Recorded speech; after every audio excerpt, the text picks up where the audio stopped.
저희 집에 어린이가 한 명이 있습니다. 초등학교 6학년인데요. 늦둥이 막내 아들입니다. 이래봬도 제가 초등학생 학부모입니다. 한 2달 전에 오랜만에 이 아이하고 목욕탕을 다녀왔어요.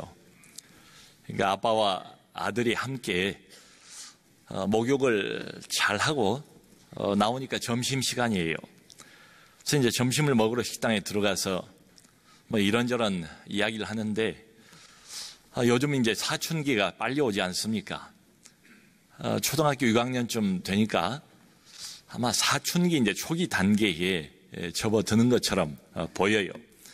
그래서 제가 이제 이런 이야기를 넌지시 했습니다. 엄마하고 할 이야기도 많이 있지만 남자는 또 남자끼리 할 이야기가 있는 거야. 그러니까 필요할 때는 앞으로 아빠하고 좀 이야기를 많이 했으면 좋겠다. 제가 대화를 좀 많이 하자라고 이야기를 했더니 이 녀석이 뭐라고 말을 하는가 하면, 네 아빠, 앞으로 인생 선배로서 좋은 말씀 많이 부탁해요. 제가 순간 당황했습니다. 그래서 그래, 맞아, 내가 네 인생 선배지. 우리 선배와 후배로 앞으로 함께 잘해보자. 이렇게 이제 좋은 분위기로 마무리를 지었어요. 근데 가만히 생각을 해보니까 그 말이 맞아요.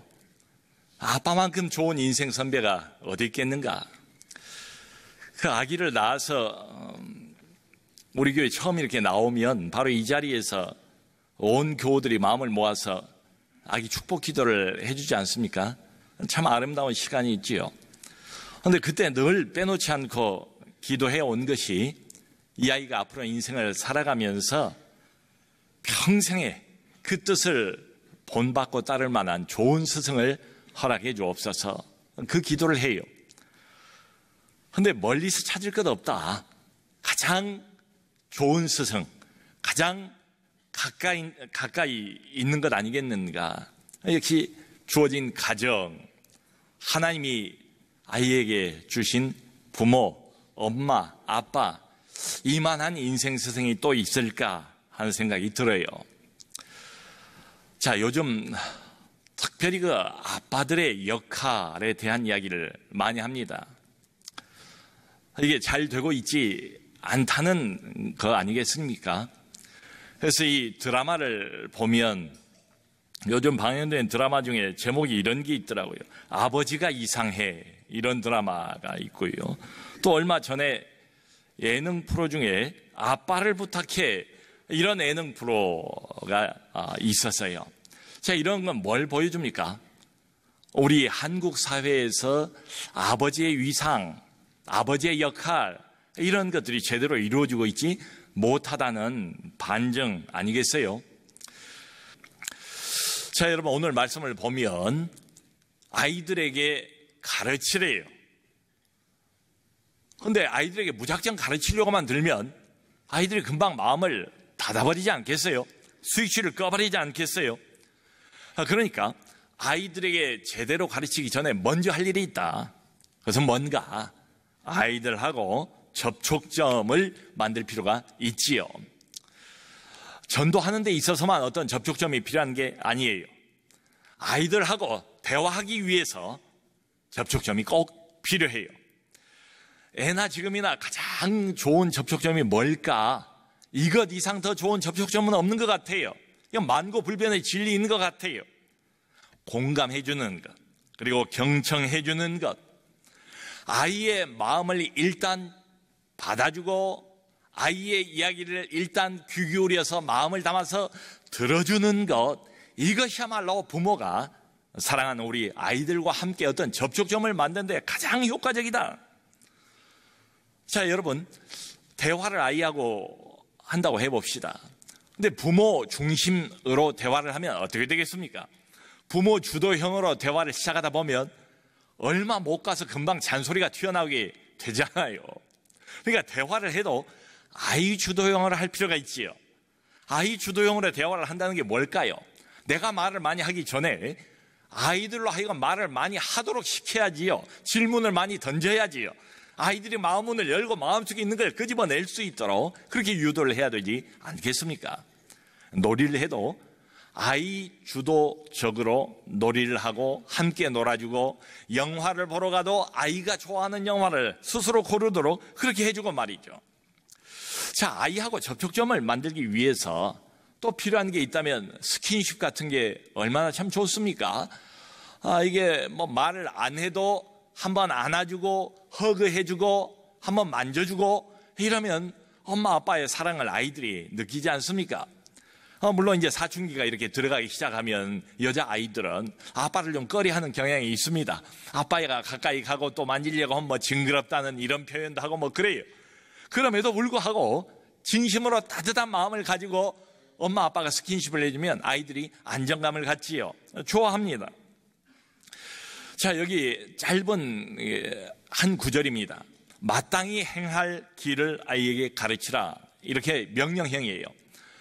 근데 우리 고 박윤선 박사님은 이걸 어떻게 주석을 했는가 하면은 이 말, 마땅히 행할 길을, 이 말의 문자적인 번역은 뭔가 그 아이의 길을 따라 이런 소리래요.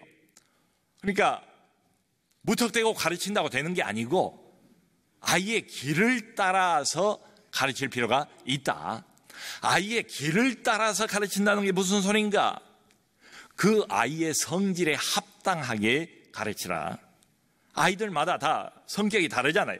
기질이 다 다르잖아요. 같은 배에서 나온 우리 아이 맞지만 누구는 담즙질이고 누구는 우울질이고 그래요. 그냥 마구잡이로 생각 없이 툭툭 던지는 게 아니고 이 아이는 이렇게 저 아이는 저렇게 맞춤형으로 가르칠 필요가 있다. 억지로 가르치려고 하지 말고 권위주의적으로 가르치려고 하지 말고 아이의 기질이나 아이의 자질, 성격 등등을 고려해서 아이가 받아들일 수 있게끔 이렇게 접근할 필요가 있다. 여기 한글 성경에는 아이에게 가르치라 이렇게 되어 있는데요. 영어 성경에는 한결같이 다 트레인으로 되어 있습니다. 트레인 업. 그러니까 트레인이라는 건 뭡니까? 훈련시키라는 뜻 아닙니까? 근데 뉘앙스가 좀 달라요. 가르친다는 뉘앙스는 내가 가지고 있는 지식을 그저 전달하는 데서 그치는 듯한 뉘앙스를 풍깁니다. 근데 훈련이란 건 뭐예요? 훈련은 한 걸음 더 나가죠. 가르치는 데서 끝나는 게 아니죠. 그러면 훈련이라고 할 수 없죠. 가르친 것을 실제로 이 아이가 행하는 데까지 그 아이를 책임지고 데리고 가는 것, 거기까지가 부모의 책임의 영역이라는 이야기 아니겠습니까? 여러분, 부모는 하나님이 주신 하나님의 대리인입니다. 아이의 청지기예요. 진짜 소유주는 하늘에 계신 그분이세요. 우린 잠깐 이 아이를 하나님 대신해서 맡은 거예요. 하나님의 대리인 노릇을 하는 부모, 그 부모에게 하나님이 요구하시는 게 뭘까? 그저 단순히 이것저것을 지식을 가르치는 강사 역할을 한 데서 끝나는 게 하나님의 요구이겠습니까? 아니지요. 실제로 이 아이를 하나님의 사람으로, 믿음의 사람으로 만들어가는 코치 역할을 해달라는 요구지요.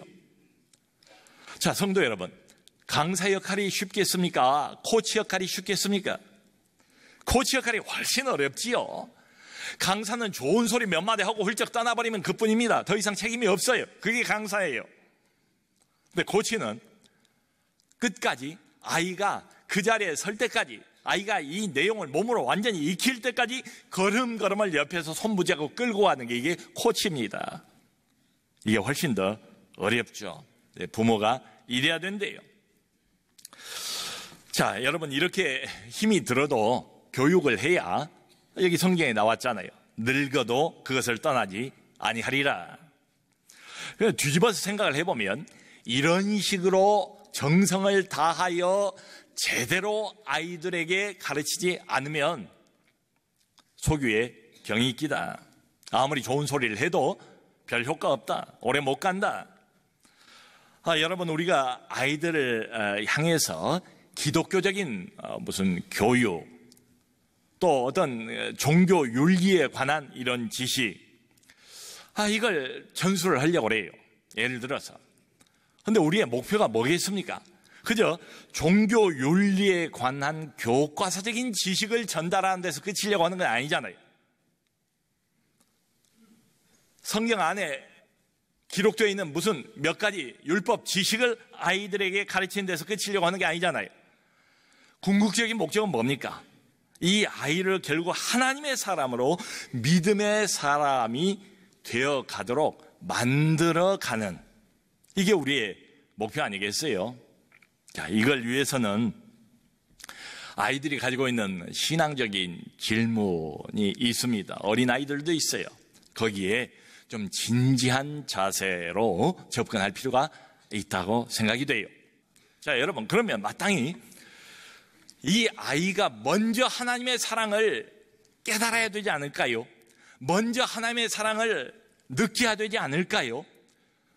내가 하나님의 사랑을 알지도 못하고 하나님의 사랑을 받지도 못하고 누리지도 못하고 느끼지도 못하는데 어떻게 하나님을 사랑합니까? 순서가 그래야 맞는 것 아니에요. 그러니까 말로만 하나님 사랑이 아니고 가슴으로 하나님을 사랑하고 마음으로 하나님을 사랑할 수 있도록 만들어주는 것은 훨씬 더 다른 이야기다. 여러분, 부모는 일종의 거울입니다. 하나님 사랑에 관해서 하나님 사랑의 거울이에요. 아이들은 종종 어쩔 수 없어요. 우리가 원든 원치 않든 부모의 영향을 받습니다. 많이 받아요. 부모를 통해서 하나님의 사랑을 느끼게 돼요. 확인하게 돼요. 근데 아쉬운 것은 참 현실은 그렇지 못한 겁니다. 청소년 상담을 해보면요, 많은 그 청소년들이 아빠에 대한 상처가 많아요. 그 상처가 어디까지 연결이 되는가 하면, 우리는 하나님을 아버지 이렇게 부르지 않습니까? 하나님 아버지를 제대로 부르기가 어려워요. 육신의 아버지와 하나님 아버지가 오버랩이 돼요. 아버지에 대한 인상이 안 좋아요. 아버지에 대한 느낌이 전혀 달라요. 그렇기 때문에 하나님을 아버지라고 부르고 싶지도 않고, 하나님 아버지가 사랑이라는 것이 와닿지를 않는다. 자, 이렇게 보면 부모의 이 책임과 역할이 얼마나 막중한 것인가. 우리 아이들이 하나님의 사랑을 알 수 있는 통로 역할을 할 수가 있어요. 잘못하면 그런데 미움의 통로가 되고 말지요. 곁들여서 또 꼭 가르쳐야 되는 게 사람 사랑입니다. 이 두 개가 동전의 양면이요. 늘 보면 묶여 있어요. 함께 갑니다. 사람 사랑, 우리 도덕교과서, 윤리교과서에 늘 나오는 이야기 아닙니까? 그러니까 이것도 아이가 스스로 깨달아야 돼요. 생명의 중요성, 사람의 중요성, 사람의 가치, 왜 사람을 사랑해야 되는지, 그게 왜 중요한지를 스스로 깨달을 필요가 있다. 이 장애인이 우리 교회에 매 주마다 한 300명 정도가 나옵니다. 저는 이게 우리 남서울 은혜교회 특징이기도 하지만 축복이라고 생각이 돼요. 우리가 오래전부터 예수마당에서 장애인 아이들과 비장애인 아이들 함께 섞어 놓습니다. 소위 통합교육을 실시를 해요. 그러니까 들어가 보면 각 반 안에 우리 장애인 친구들, 장애인 아이들이 2명, 3명이 들어와요. 그러면 그 장애인을 담당하는, 장애인 아이를 담당하는 우리 교사가 있습니다. 우리가 장애인 친구들을 버디 친구들이라고 불러요. 근데 교사 말고 이 장애인 친구를 돕는 비장애인 친구들이 있어요. 버디가 있다고요. 그러니까 이 친구 옆에 앉아서 예배도 같이 드려주고, 화장실 갈 때 손잡고 같이 가주기도 하고, 그리고 뭐 학습을 할 때 이 친구를 도와서 같이 학습도 해주고, 이래저래 이 친구를 옆에서 돕는 우리 장애인 섬기는 버디 친구들이 있어요. 일전에 그 친구들이 자기 이제 간증한 것을 모아놓은 걸 읽은 적이 있어요. 보니까 한결같이 똑같은 이야기를 해요. 이렇게 장애를 가지고 어려워하는 친구를 도우면서 자기 인생이 변했다는 거예요. 가치관이 바뀌어졌대요. 인생관이 바뀌어졌대요.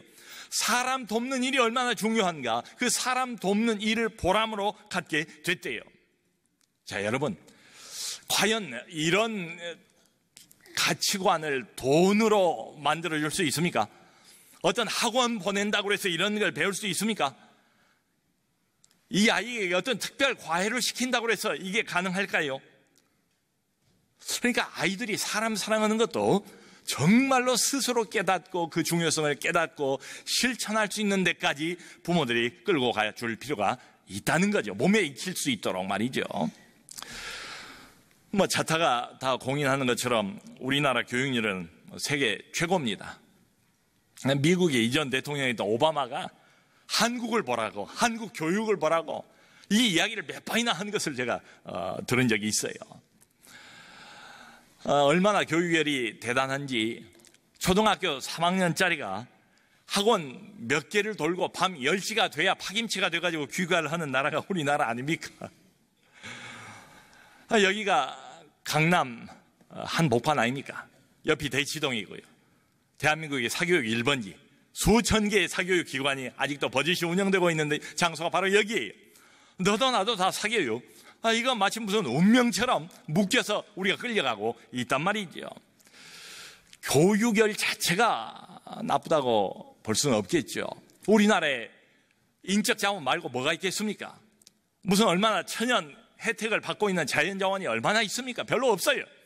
그러니까 사람을 잘 키우는 게 어찌 보면 우리의 마땅한 본분이기도 해요. 교육열 자체가 잘못된 건 아닐지 모르겠어요. 근데 문제가 뭔가 하면 그 교육 열기가 향하고 있는 방향을 잃어버린 교육, 이게 문제다. 그저 나 중심의 교육, 내가 잘 되고 내가 잘 먹고 내가 잘 살기 위한 교육, 여기에 모든 초점이 다 너도 나도 맞춰져 있는 게 이게 문제죠. 이게 남을 배려하는 교육 말뿐이죠. 뒷전이죠. 소위 말하는 인성교육, 모두가 다 걱정은 하지만 이것도 뒷전이죠. 그러니까 결국은 세상에서 출세하고 세상에서 성공하는 것을 유일무이한 목표로 삼고 있는 교육을 우리도 정신없이 쫓아가고 있는 것 아닌가. 제가 좀 과장해서 생각하는 건지는 모르겠습니다만 저는 그 결과가 이번 국정농단 사태라고 생각을 해요. 보세요. 이 국정농단의 주역들. 많은 사람들이 보니까 어려서부터 수제 노릇을 했던 사람들이 있더라고요. 모두가 다 공부 잘하고 대한민국의 상위 몇 프로에 속해 있는 이런 사람들, 최고로 공부 잘하고 최고로 공부 많이 하고 그리고 최고로 잘 나가던 사람들, 소위 출세한 사람들, 일찌감치 성공한 이 사람들입니다. 누가 이렇게 만들었을까요? 결국은 기성세대 책임이겠죠. 결국은 여기 앉아있는 우리들 어른들 책임이겠죠. 더 좁혀보면 결국은 아이를 이렇게 키워낸 부모의 책임 아니라고 할 수가 없을 것 같아요. 어느 초등학교에서요, 선생님이 칠판에다가 분필로 글씨를 쓰고 있었답니다. 그랬는데 어떤 아이가 이렇게 말을 하더래요. 선생님, 안 보여요. 선생님, 대가리 좀 비켜주세요. 선생님이 깜짝 놀래 당황하고. 근데 흥미로운 것은 선생님은 당황스러웠는데 정작 이 아이는 전혀 당황하지 않더래요. 왜요? 늘 집에서 듣던 말이니까요. 교회 잘 나가는 아이 고2 되면, 고3 되면 부모가 먼저 제안을 해요. 교회 1년 쉬어라. 열심히 공부에 집중해. 교회는 나중에 다녀도 돼. 신앙은 나중에 또 챙기면 돼. 영혼의 문제가 나중에 내가 원하는 대로 이렇게 저렇게 가능합니까? 이런 마음 자세를 부모인 우리가 먼저 가지고 있다면 그러면서 무슨 미래 세대를 운운할 수 있겠는가, 이런 생각이 들어요. 그래서 제가 최근에 참 인상적인 글을 읽어봤습니다. 두 가문을 비교하는 글인데요. 하나는 잘 아는 존 F 케네디 가문, 또 하나는 우리나라 그 조선 말기에 이 땅에 와서 복음을 전했던 언더우드 가문입니다. 아펜젤라 언더우드 선교사 알지 않습니까? 우리나라에 최초로 왔던 그 두 사람의 선교사 말이에요. 그 중에 한 사람 언더우드 가문을 비교를 해놨어요. 존 F 케네디는 미국의 제35대 대통령입니다. 나이 43살에 투표로는 최연소로 1961년도에 대통령에 당선이 돼요. 근데 3년 뒤 46살 때에 1963년도에 암살을 당하죠. 우리가 다 아는 사실이에요. 근데 젊고 개혁적인 이미지에다가 비극적인 죽음을 맞이했던 이 대통령을 아브라함 링컨과 함께 미국 사람들이 가장 지금도 좋아하고 있습니다. 그런데 신앙을 가진 사람 입장에서 존 F 케네디를 보면 결코 좋아할 것만 있는 것 같지가 않아요. 왜냐하면 이 사람이 자기 대통령 재임 기간 중에 미국의 전체 공립학교에서 더 이상 기도하지 못하는 것을 법으로 금지를 했어요. 더 이상 미국 공립학교에서 성경 공부하지 못하도록 그것을 법으로 금지를 했어요. 미국은 청교도 신앙 위에 세워진 국가 아닙니까? 늘 신앙을 국가의 기본 도덕의 바탕으로 삼고 있었던 나라 아닙니까? 그런데 이때부터 미국 공립학교에서는 정식으로 법적으로 기도하는 일 금지, 성경 공부하는 일 금지가 됐어요. 신앙 교육을 나라 전체가 소홀히 하면서 세상 문화와 세상 흐름을 따라갈 수밖에 없게 됐죠. 그리고 이때로부터 미국의 국가적인 도덕적인 타락은 본격적으로 시작이 되었습니다. 그런데 흥미로웠던 것은 그 글을 보니까 이 케네디 가문의 피살, 각종 사고, 스캔들이 지나칠 정도로 많은 거예요. 이 존 F 케네디 형제 자매가 9명입니다. 근데 9명에서 2명은 암살을 당해요. 2명은 비행기 사고로 죽습니다. 그리고 1명은 정신장애예요. 이런 비유는 케네디가 암살을 당하고 난 이후에도 계속해서 이어져요. 저는 이걸 보면서 언뜻 구약성경에 나오는 오므리 왕가, 오므리 가문이 떠올랐어요. 여러분, 오므리의 그 아들이 이스라엘의 가장 악독한 악명이 높은 아합 왕 아닙니까? 온갖 악행을 다 저지르잖아요. 근데 흥미로운 건 뭔가 하면 오므리 왕조 때 그 나라가 가장 번성했어요. 경제적으로 강대국이었어요. 국가가 다른 나라가 넘보지 못할 정도의 국방력과 애교력을 가지고 있는 이런 때였습니다. 그러니까 세상적으로는 가장 위대한 왕조인데 영적으로 보면 가장 타락한 왕조, 오므리 왕조. 그 언더우드 가문을 비교해서 이렇게 보니까 이렇습니다. 정말 경건한 믿음의 가문이에요. 이 가문은 그야말로 조상 대대로 자자손손들이 무슨 일에 헌신을 하는가 하면 생명 구원하는 일, 생명 얻는 일에 많이 헌신을 했어요. 그 연희전문학교, 그러니까 지금 연세대학교를 세우고 세문안 교회를 세우고 기독교 서회를 세우고 첫 고아원을 언더우드가 세웠어요. 기독청년회를 세웠어요. 또 처음으로 한영사전을 출간을 했습니다. 이 후손들을 봐도 같은 일에 종사를 하는 사람들이 대부분이에요. 원한경 씨, 원일한 씨 모두가 다 한국을 위해서 헌신을 많이 했던 이런 가문입니다.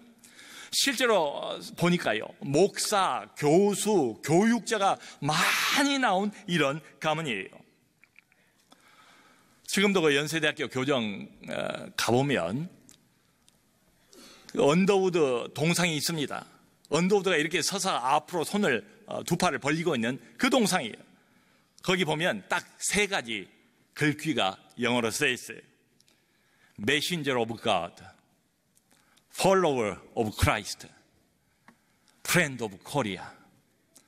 하나님의 메신저, 그리스도의 제자, 한국인의 친구. 그러니까 뭡니까? 이 사람의 일생에 대한 평가가 하나님의 메신저로서 그 못 먹고 못 살고 영적으로 칠흑 같은 어둠 속에 있던 한국 땅에 와서 그리스도의 제자답게 살았고, 그래서 많은 한국인들의 친구가 되어 주었다, 이런 뜻 아니겠어요? 그야말로 많은 사람을 하나님께로 돌아온 사람, 돌이킨 사람, 다니엘서에서 말하고 있는 것처럼, 그러므로 하늘의 별처럼 빛나는 사람, 그런 뜻이죠. 사랑하는 성도 여러분, 부모는 아이를 하나님으로부터 맡은 청직입니다. 부모는 어쩔 수 없는 영적인 교사입니다. 우리가 가르쳐야 할 방법 말씀드렸어요. 아이에 맞게끔 좀 조심스럽게 공감해주면서 경청하면서 진중하게 아이에게 접근을 하자. 가르칠 내용 딱 한 가지입니다. 사랑, 하나님 사랑, 그리고 사람 사랑하는 것을 잘 가르쳐 주시기를 바랍니다. 세상이 기뻐하고 세상이 박수갈채를 보내고 세상이 환호하는, 세상에서 성공하고 출세하는 이런 아이들이 아니라 오직 한 가지, 우리는 하늘의 하나님을 바라보며 사는 사람들 아닙니까? 하나님이 기뻐하시는 사람, 하나님이 박수갈채를 보내주는 이런 하나님의 사람으로 키워주시기를 바랍니다. 그래서 진정으로 성공한 가문 다 만드시기를 주님의 이름으로 축원합니다. 우리 함께 기도하겠습니다.